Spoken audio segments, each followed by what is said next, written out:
Hello friends, எல்லாருக்குமே வணக்கம். Welcome back to my YouTube channel. So இன்றைக்கி வந்து நான் ரீசனிங் மெயின்ஸ்க்கு வந்து எப்படியெல்லாம் படித்தேன், என்னென்ன சோர்ஸ்லாம் யூஸ் பண்ணேன், அப்புறம் ஃப்ரீ சோர்ஸ் என்னென்ன அப்படிங்கிறது எல்லாத்தையுமே உங்களுக்கு வந்து இதில் ஷேர் பண்ணிக்கிறேன். ஒன்றே ஒன்று மட்டும் சொல்லிக்கிறேன், இது வந்து நான் எப்படி படித்தேன் அப்படிங்கிறது மட்டும்தான். ஒரு ஒரு பேசிக்காக ஒரு ஐடியாக்காக சொல்கிறேன் உங்களுக்கு. இப்படி படித்தா நல்லாயிருக்கும் அப்படின்னு சொல்கிறேன். இதுலேருந்து நீங்கள் இம்ப்ரூவ் பண்ணிக்கிறது வந்து உங்ககிட்ட தான் இருக்குது. ஓகேங்களா? அதுக்கப்புறம் வந்து எல்லாரும் சொல்கிற மெத்தடுமே வந்து உங்களுக்கு செட் ஆகும் அப்படிங்கிறது இல்லை. எல்லாம் ஒரு 2, 3 சோர்ஸ் பார்த்துட்டு அதுலேருந்து உங்களுக்கு எது செட் ஆகுது அப்படிங்கிறது நீங்கள் தான் கண்டுபிடிக்கணும். ஓகேவா? நெக்ஸ்ட்டு வந்து நிறைய பேர் வந்து ஃபர்ஸ்ட் அட்டெம்ப்ட்லேயே வந்து பார்த்தீங்கன்னா 54 அந்த மாதிரி போட்டிருக்கேன்னு சொல்லிட்டு கொஞ்சம் கமெண்ட்லலாம் சொல்லியிருந்தீங்க. சூப்பர். அதே மாதிரி இன்னொருத்தவங்க வந்து இன்னைக்கு என்ன சொல்லியிருந்தீங்கன்னா, காலையில் தான் பார்த்தேன்னு நினைக்கிறேன் அந்த கஷ்டமாக இருக்குது மெயின்ஸ் வந்து கஷ்டம்லாம் இல்லை, லெவல் வந்து கொஞ்சம் ஹார்டாக இருக்குது, அவ்வளோதான். நம்ம ப்ரிலிம்ஸில் தான் வந்து நிறைய போடணும், ஸ்பீடாக போடணும் அப்படிங்கிறதெல்லாம் இருக்கும். மெயின்ஸில் வந்து அந்த மாதிரி இல்லை, தேடி தேடி கொஞ்சம் கொஞ்சமாக போட்டால் கூட போதும். அதனால வந்து பயப்படாதீங்க. இப்போ தானே ஃபர்ஸ்ட் டைம் மெயின்ஸ் எழுத போறீங்க. அதனால வந்து பயம்லாம் படாதீங்க. ஓகேங்களா? என்ன தெரியுதோ ஒரு ஒரு டார்கெட் மாதிரி வச்சுக்கோங்க. நெக்ஸ்ட் வீக் வந்து 1/2 பிபிஓ இருக்கா, ஒரு 15 to 20 ரீசனிங் நான் போடணும். ஒரு குவான்ஸ்னா ஒரு ஒரு 15 to 20 அந்த மாதிரி போடணும். கம்ப்யூட்டர் அவேர்னஸ் நான் ஃபுல் புக்கும் படிச்சிருக்கணும். இந்த மாதிரி வந்து ஒரு டார்கெட் வச்சுட்டு போங்க. ஏன்னா இப்போ தானே எழுத போறீங்க. இப்போ எழுதிட்டு வந்தீங்கன்னா ஒரு ஐடியா கிடைக்கும். நம்மளுக்கு வந்து அரபிக்ல வந்து February 1 தான். ஸோ அதனால வந்து இன்னும் கூட கொஞ்சம் பெட்டரா ஐடியா கிடைக்கும். அந்த மாதிரி வந்து இம்ப்ரூவ் பண்ண பாருங்க. மெயின்ஸ்னாவே கஷ்டமா இருக்கு, பயமா இருக்கு அப்படின்னு ஃபர்ஸ்ட் பயப்படாதீங்க. எனக்குமே அப்படி பயம் தான் இருக்கு. இப்போ வரையுமே கொஞ்சம் கொஞ்சம் அப்பப்போ ஒரு மார்க் வரலன்னா பயமா தான் இருக்கு. ஆனா பாசிட்டிவா நம்ம யோசிக்கலாம். ஓகேங்களா? முடியுது. இப்போ வந்து ஃபர்ஸ்ட் டே போட்ட மார்க்குக்கும் இன்னைக்கு போடுற மார்க்குக்குமே ரொம்ப வித்தியாசம் இருக்கும். ஃபர்ஸ்ட் டே வந்து நான் 4 கொஸ்டின் தான் போட்டேன்னா, இப்போ என்னால அந்த 4 கொஸ்டின் இல்லை, என்னால இப்போ 10 கொஸ்டின் போட முடியுதுல்ல, அதுதான் இம்ப்ரூவ்மெண்ட். அப்படி வச்சுக்கோங்க. ஓகேவா? எடுத்த உடனே எல்லாராலையுமே வந்து இப்போ 30னா 30 கொஸ்டினே போட்டுற முடியும். அந்த மாதிரி யாருமே இல்லை. அப்படி இருந்தா எல்லாருமே வந்து இங்க வேலை வாங்கிட்டு போயிட்டு இருப்பாங்க. நம்மள மாதிரி உட்காந்து படிக்கணுன்றது இல்லைல்ல. ஸோ கொஞ்சம் கொஞ்சமா தான் இம்ப்ரூவ் பண்ணணும். அது மாதிரி கொஞ்சம் கொஞ்சமா பார்த்து இம்ப்ரூவ் பண்ணுங்க. கண்டிப்பா ஒன்று இம்ப்ரூவ் ஆகும். இதுதான் பார்த்தீங்கன்னா மெயின்ஸோட ரீசனிங் டாபிக்ஸ். ஓகேவா? இது எல்லா டாபிக்குமே நம்ம ஆல்ரெடியே ப்ரிலிம்ஸ்க்கு படிச்சது தான். இது வந்து கஷ்டமா இருக்காது. லைக் எப்படி சொல்றது? நமக்கு வந்து தெரியாத டாபிக் கஷ்டமா இருக்கு அந்த மாதிரி ஒண்ணு இல்லவே இல்ல. இப்போ நீங்க புதுசா பார்க்குறீங்கன்னாவுமே டேட்டா சஃபிஷியன்சி மட்டும் தான் உங்களுக்கு வந்து கொஞ்சம் டிஃப்ரெண்ட்டா தெரியும். அப்புறம் இது கிரிட்டிக்கல் ரீசனிங் அப்படி தெரியும். ஸோ நான் கிரிட்டிக்கல் ரீசனிங்க பத்தி இதுல சொல்லல. மித்த டாபிக்ஸ் மட்டும் தான் சொல்லிட்டு இருக்கேன்.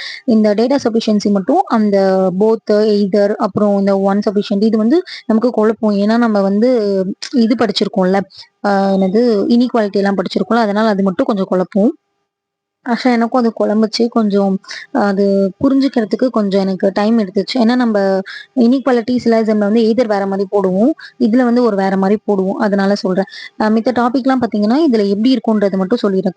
டிகோடிங்னா கொஞ்சம் அந்த சிம்பிள் வச்சு, நம்பர் வச்சு அந்த மாதிரி கொஞ்சம் அப்படி இருக்கும்.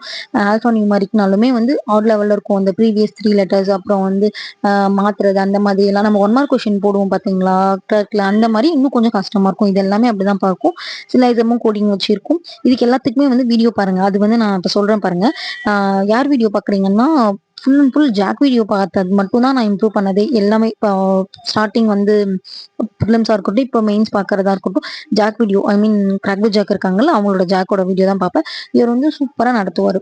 நமக்கு வந்து புரியிற மாரி நடத்துவாரு. அதனால சொல்றேன். இப்போ வந்து ஒண்ணுமே இல்ல. மேல யூடியூப் அந்த சர்ச் பார்ல போயிட்டு எந்த டாபிக் இப்போ டிகோடிங் மெயின்ஸ் லெவல் சிடபிள்யூஜி அப்படின்னு போட்டிங்கன்னா, ஒரு பழைய வீடியோலாம் கூட பரவாயில்ல பாருங்க. பேசிக்கா பார்க்கறதுல வந்து பழைய வீடியோ 4 வருஷத்துக்கு முன்னாடி போட்ட வீடியோ அந்த மாதிரி எல்லாம் ஒண்ணும் இல்ல. ஸோ அதனால அவரோட வீடியோ பாருங்க. அப்புறம் பார்த்தீங்கன்னா, டேட்டா சஃபிஷியன்சிக்கு வந்து எனக்கு கொஞ்சம் தெளிவானது வந்து இவர் இருக்கார்ல, ஃபீல் ஃப்ரீ டு லேர்ன் அப்படின்னு இருக்கார்ல, இவரோடது வந்து இங்கிலீஷ்ல தான் இருக்கும். இந்த இந்த வீடியோஸ் எல்லாமே ஒரு 10 வீடியோ என்னவோ இருக்கு. பிளேலிஸ்ட் இருக்கும். நீங்க வந்து இது மெதுவா பாருங்க. ஆக்சுவலா அவர் வந்து தமிழ்ல நடத்துற மாதிரி தான் இருக்கும். இங்கிலீஷ்னா ரொம்ப வந்து அப்படி இருக்கும்ன்றது இல்ல. ரொம்ப ரொம்ப புரியுற மாதிரி தான் இருக்கும். அதனால இவரோட வீடியோ வந்து பாருங்க. உங்களுக்கு பெட்டராவே இருக்கும். அதே மாதிரி ஜாக்மே வந்து நிறைய வீடியோ போட்டிருப்பாரு. ஒரு இப்படி மெயின்ஸ்க்காக ஒரு பிளேலிஸ்டே வச்சிருப்பாரு. அதனால வந்து மெதுவா போயிட்டு ஒன்னொன்னுத்துக்கும் சர்ச் பண்ணி பாருங்க. ஒரு பேசிக்கா வந்து ஒரு இப்போ டிகோடிங்னா ஒரு 2, 3 வீடியோ பாருங்க. அப்புறம் வந்து டேட்டா சஃபிஷியன்சினா அதுக்கு ஒரு 2 வீடியோ, இன்புட் அவுட்புட்னா ஒரு 2, 3 வீடியோ பார்த்ததுக்கு அப்புறம் உங்களுக்கு வந்து கண்டிப்பா ஒரு ஐடியா கிடைச்சிரும். ஓ இதுதான் இப்படிதான் அப்படின்னு சொல்லிட்டு. அதுக்கப்புறம் வந்து நீங்க என்ன பண்றீங்க அப்படின்னா, ஒரே ஒரு ரீசனிங்காக ஒரு செக்ஷன் எடுங்க. இல்லைன்னா ஃபர்ஸ்டே வந்து ஒரு செக்ஷன் எடுத்துருங்க. நான் பண்ணது அப்படிதான். ஃபர்ஸ்ட் ஒரு செக்ஷன் எடுத்துட்டு எப்படிலாம் கொஸ்டின் இருக்கு அப்படிங்கிறத பார்த்துட்டு, அதுக்கப்புறம் வந்து வீடியோஸ் எல்லாமே பார்க்க ஆரம்பிச்சேன். ஒரு டெஸ்ட் எடுத்ததுக்கப்புறம் டிகோடிங்னா இந்த மாதிரி கேட்குறாங்க. அப்புறம் வந்து டேட்டா சஃபிஷியன்சினா இந்த மாதிரி இருக்கு. பசில்லாம் எந்த லெவல்ல இருக்கு அப்படிங்கிறது எல்லாத்தையுமே எனக்கு அப்பதான் புரிஞ்சுச்சு. அதனால சொல்றேன். அப்புறம் இவரோட சேனல்ல நிறைய வீடியோஸ் இருக்கும். அப்புறம் இந்தி சேனல் இருக்கும் பாத்தீங்களா, அவங்களோட வீடியோஸுமே நான் சொல்றேன் உங்களுக்கு யார் யாருக்கு பார்க்கணும் அப்படின்னு சொல்லிட்டு. பார்க்கணும் மீன்ஸ் கம்பல்சரி இல்ல. நான் பார்க்குறேன் அவங்க வீடியோஸ் எல்லாமே கொஞ்சம் நல்லா இருக்கு. அதனால சொல்றேன். நீங்க எடுத்த உடனே வந்து ஹிந்தி வீடியோஸ் போகாதீங்க. கண்டிப்பாவே புரியாது. அவங்க வந்து வேற மாரி நடத்துவாங்க. அதனால சொல்றேன். தமிழ்ல வந்து நம்மளோட சிடபிள்யூஜேல இருக்க வீடியோஸ் எல்லாமே பாருங்க. அப்புறம் வந்து கைட்லில கூட நிறைய பேர் போடுறாங்க. கைட்லி தமிழ் இருக்கும்ல, அவங்க போடுறாங்க. அவங்களோட வீடியோ பார்த்துட்டு கூட வந்து நீங்க இவங்க பார்க்கலாம். பார்த்தீங்களா? ஆர்ட் ஆஃப் ரீசனிங் இவரோட வீடியோ வந்து என்ன பொறுத்தவரையும் இப்ப நான் பார்க்கறதுல இவரோட வீடியோ எனக்கு நல்லா கொஞ்சம் புரியுற மாதிரி இருக்கு. அப்புறம் பாருங்க இந்த மெம்பர்ஷிப் மாதிரியெல்லாம் கூட ஏதோ இருக்கு போல. அந்த ₹89 அந்த மாதிரி நம்ம கொடுத்து அந்த கோர்ஸ்லாம் வாங்கி வச்சுக்கலாம் போல. என்கிட்ட அது இல்ல. மேபி நான் அது வாங்கிட்டு கூட உங்களுக்கு சொல்றேன். எப்படி யூஸ் பண்ணிட்டு சொல்றேன் எப்படி இருக்குன்னு சொல்லிட்டு. அப்புறம் இவரோட வீடியோ கண்டிப்பாவே நல்லா இருக்கும்ப்பா. உங்களுக்கு பாருங்க. நிறைய வீடியோஸ் இருக்கு. பிளேலிஸ்ட் பார்த்தீங்கன்னா 70 போட்டிருக்காரு மெயின்ஸ் பசில் மட்டுமே. அதனால சொல்றேன். இவரது பாருங்க. டெய்லி ஒரு மிஸ்லேனியஸ் வீடியோ பாருங்க. அப்புறம் ஒரு பசில் வீடியோ பாருங்க. அதுக்கப்புறம் ஒரு நாள் விட்டு ஒரு நாள் செக்ஷனல் எடுங்க. இப்போ ரீசனிங் மண்டே எடுக்கிறீங்கன்னா திரும்ப வெனஸ்டே எடுங்க. இது பார்த்தீங்கன்னா ஒரு சும்மா எனக்கு வாட்ஸ்அப் குரூப்ல வந்து ஒன்று வந்திருந்தது. கைட்லில வந்து ஃப்ரீயா வந்து ஒரு கிவ் அவே மாதிரி ஒன்று. நான் கூட பொய்யும் நினைச்சேன். ஆக்சுவலா இது உண்மைதான்.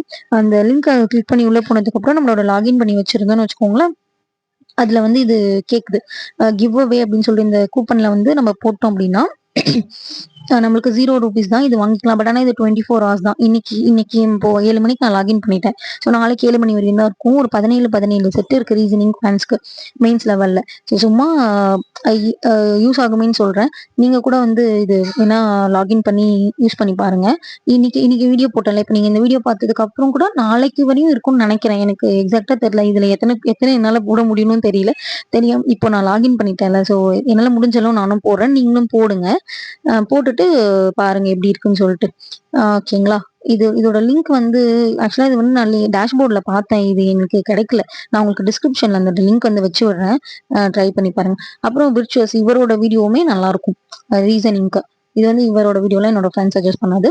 இவர் வந்து எக்ஸாம் லெவல்ல அந்த எக்ஸாம் ஸ்டாண்டர்ட்ல இருக்கும் அப்படின்னு சொல்லுவாங்கல்ல, அந்த மாதிரி இவரோட வீடியோ இருக்கும். ஸோ நீங்க வந்து என்ன பண்றீங்க, பேசிக் வீடியோஸ் தமிழ்ல பார்த்துட்டு தென் ஹிந்தி சேனல் பார்த்துட்டு மார்க் எடுங்க. இந்த மாதிரி பண்ணீங்கன்னா ப்ரொசீஜர் சூப்பரா இருக்கும். ஓகேவா?